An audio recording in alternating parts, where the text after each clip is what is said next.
नमस्कार मित्रांनो, हा आपला डिझेलचा X1 पॉवर कामा इंजिनचा डिझेल विडर आहे। 170F याचं इंजिनचं मॉडेल नंबर आहे। तर हा डिझेल पॉवर विडर आपला शेतीमध्ये मस्त काम करतो।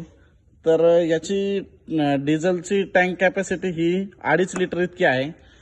तर याच्या इंजिनला ऑइल 1000 ml लागतं। या ठिकाणी इंजिन ऑइल बसतं 1000 ml लागतं आणि हा याचा गिअर बॉक्स आहे हेवीतला। तर या गिअर बॉक्सला 1800 ते 2 लिटर 1800 ml ते 2 लिटर गिअर ऑइल 90 नंबर लागतं आणि इंजिनला 20W40 20W40 असं इंजिन ऑइल लागतं।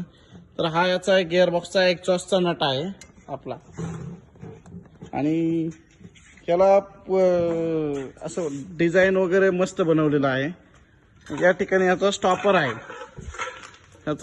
आहे, या ठिकाणी इंजिन बंद करण्यासाठी। या ठिकाणी याचा क्लच दिलेला आहे। तर या ठिकाणी रिव्हर्सचा गिअर दिलेला आहे रिव्हर्सचा आणि हा आपला फर्स्ट आणि सेकंड हँड मध्ये याचा गिअरचं दिलेला आहे सिस्टम। या पद्धतीमध्ये आता हा आम्ही चालू करून दाखवतो तुम्हाला।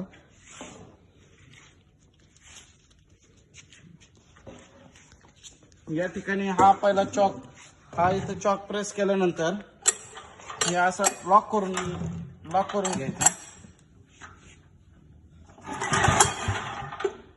स्टॉपर चालू असल्यामुळे चालू नाही झाला। आता हा स्टॉपर असा लावून ठेवायचा, नॉर्मल रेस करायची।